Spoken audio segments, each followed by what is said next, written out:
দোয়েল যে পৃথিবীতে আমাকে একা রেখে গেছে তা কিন্তু নয়, আমাকে একটি রত্ন দিয়ে গেছে। আমাদের মেয়ে দিঘি, যার পুরো নাম প্রার্থনা ফারদিন দিঘি, সেও অভিনয় শুরু করেছিল 2005-এর দিকে। 5-এর শেষের দিকে মডেল হয়েছিল এটি বহুল প্রচারিত বিজ্ঞাপনের। সেখান থেকে দেখেই কাজী হায়াৎ সাহেব এটি ছবি করার পরিকল্পনা করে। তখন সে দোয়েলকে বলেছিল, দোয়েল, তুমি যদি তোমার মেয়েটাকে দাও তাহলে আমি রবীন্দ্রনাথ ঠাকুরের কাবুলিওয়ালা গল্পটা নিয়ে ছবি বানাতে চাই। কাবুলিওয়ালা সম্পর্কে আমার মনে হয় আমরা সবাই জানি কম বেশি, তেমনি দোয়েলও জানতো, আমিও জানতাম যে মিনি চরিত্রটি অসাধারণ চরিত্র। এটা আমাদের পার্শ্ববর্তী দেশও হয়েছে এবং এখনও অত 1 মাসের মধ্যে ওই ছবিটি নিয়ে আরও একটি ছবি আমাদের পার্শ্ববর্তী দেশে শুরু হতে যাচ্ছে, যেখানে মূল ভূমিকা অভিনয় করবেন কাবুলিওয়ালা মিঠুন চক্রবর্তী। তো সেই ছবিটি একটি গুরুত্বপূর্ণ চরিত্র মিনি, বাচ্চা একটি মেয়ে।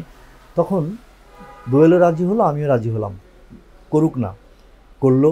এবং একেবারে সে প্রথম ছবিতে জাতীয় পুরস্কার পেল। এই যে একটি রত্ন দোয়েল আমাকে দিয়ে গেছে, 2011-তে সে আমাকে ছেড়ে চলে যাওয়ার পর থেকে আমি আমার এই রত্নটিকে লালন পালন করে আসছি। এবং যেহেতু সে ছোটোবেলা থেকেই আমাদের অভিনয় জগতের পরিমণ্ডলের মধ্যে বড় হয়েছে, সবার কোলে কোলে বড় হয়েছে, শুটিং দেখতে দেখতে বড় হয়েছে, তার মধ্যে মনে হয় এই শুটিংয়ের সব পারিপার্শ্বিকতার মধ্যে থাকাতেই ওর মনের মধ্যেও যেন অভিনয় করার একটা তীব্র আকাঙ্ক্ষা জেগে আছে। বিদায় সেও কিন্তু আমি এবং দোয়েলের পদ অনুসরণ করে এই চলচ্চিত্র জগতে এসছে, অভিনয় করতে চাচ্ছে, অভিনয় করে চলেছে। তারপরে আরও অনেক অভিনয় করলো, আরও 2টি ছবিতে সে জাতীয় চলচ্চিত্র পুরস্কার পেয়েছিল। এখন বড় হয়ে এখন যদি বলি যে হ্যাঁ সে নায়িকা হয়ে গেছেন, কিন্তু ওই একটি শব্দের মধ্যে আমার একটু কথা আছে। আমি যখন বলেছি বাবা নায়িকা হতে চেও না, নায়িকারা বেশি দিন বাঁচে না, বাঁচে অভিনেত্রীরা। অভিনেত্রী হও তাহলে অনেক দিন দর্শকদের মাঝে বেঁচে থাকতে পারবে, কারণ অভিনেত্রীদের অনেক অভিনয় করার সুযোগ থাকে।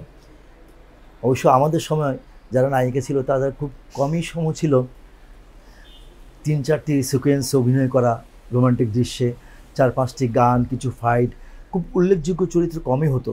পরবর্তীতে এখন সময় পাল্টেছে, গল্পের ধারাও পাল্টেছে, এখন অনেক সময় সুযোগে গল্প পরিবর্তন হওয়াতে এখন কিন্তু আমাদের মেয়েদের চরিত্রগুলি অনেক পাল্টে গেছে, যেখানে অভিনয় করার অনেক ক্ষমতা আছে। তেমনি বলেছিলাম যে অভিনেত্রী হয়েও তাহলে অনেক দিন থাকতে পারবে। সে আমার কথাটা শুনেছে, সে এখন যেখানে অভিনয় করার সুযোগ আছে সেই গল্পগুলোকে সে প্রাধান্য দিচ্ছে। আগের ছবিগুলির মতো যে 3-4টে গান করলাম, 4-5টা রোমান্টিক দৃশ্য করলাম, আর কিছু ড্রামা সিকোয়েন্স করে ছবি শেষ করে দিলাম, এখন তো কি সেই সময়টা না। এখন আমাদের গল্পের ধারা চেঞ্জ হওয়াতে সে কিন্তু সে গল্পের মধ্যে আছে।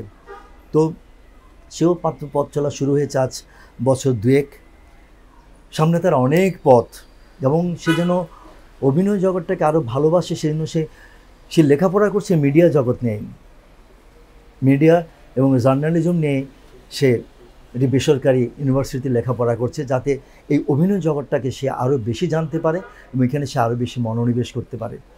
তো অভিনয়তে সে থাকবেই, সেই অভিনয় জগতে সে যেন আরও অনেক ভালো করতে পারে, তার জায়গাতে সেটা কাঙ্ক্ষিত জায়গা সবার থাকে, সে কাঙ্ক্ষিত জায়গাটা যেন সে পৌঁছতে পারে, সেজন্য আপনারা সবাই তাকে দোয়া করবেন। এটুকু আমি তার বাবা হিসাবে আপনাদের কাছে আশা করি।